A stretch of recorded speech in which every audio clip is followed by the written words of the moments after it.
Assalamualaikum warahmatullahi wabarakatuh. Perkenalkan, nama saya Amri Nasrullah. Saya kelas A5 atau B5.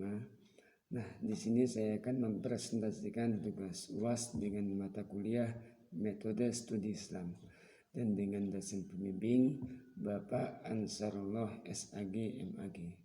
Nah, materi yang saya akan bahas adalah fikih. Pengertian fikih.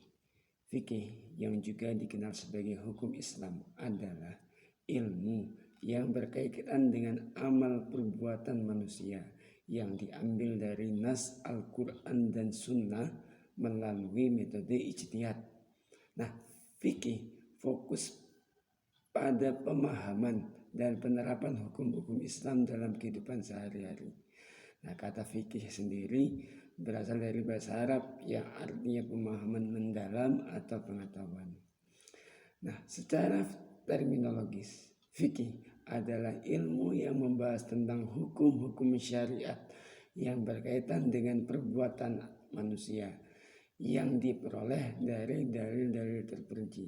Nah, dalil-dalil terperinci ini bisa berupa nas yang jelas dalam Al-Quran dan Sunnah, atau juga bisa berupa ijtihad para ulama yang berusaha memahami, menerapkan prinsip-prinsip syariat dalam konteks yang lebih luas. Perkembangan fikih. Yang pertama, pada masa Nabi Muhammad SAW. Pada masa ini hukum Islam diajarkan langsung oleh Nabi. Nah, sumber hukum utamanya adalah Al-Quran dan Sunnah. Di sini Nabi memberikan contoh praktis dan penjelasan langsung tentang bagaimana syariat diterapkan dalam kehidupan sehari-hari. Yang kedua, pada masa Khulafaur Rasyidin. Nah, setelah Nabi wafat, para sahabat melanjutkan penerapan hukum Islam. Nah, pada masa ini banyak terjadi ijtihad untuk menyelesaikan masalah-masalah baru yang tidak dijumpai pada masa Nabi.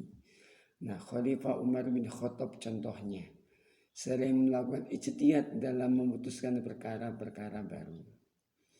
Nah, yang ketiga, pada masa tabi'in dan tabi'in. Nah, pada masa ini terjadi perkembangan pesat dalam ilmu fikih. Nah, para ulama mulai menyusun kitab-kitab yang lebih sistematis. Nah, periode ini juga dikenal dengan munculnya berbagai mazhab.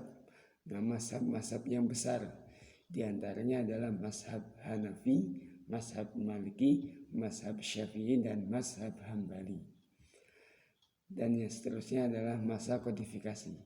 Nah, kodifikasi fikih pada masa ini mencapai puncaknya. Para ulama banyak menulis karya-karya besar yang menjadi rujukan utama dalam hukum Islam. Nah, misalkan Imam Syafi'i menulis kitab Al-Um yang menjadi dasar bagi mazhab Syafi'i. Pada masa ini juga berkembang ilmu usul fikih yang merumuskan prinsip-prinsip dasar dalam penetapan hukum. Seterusnya, masa kemunduran dan kebangkitan kembali.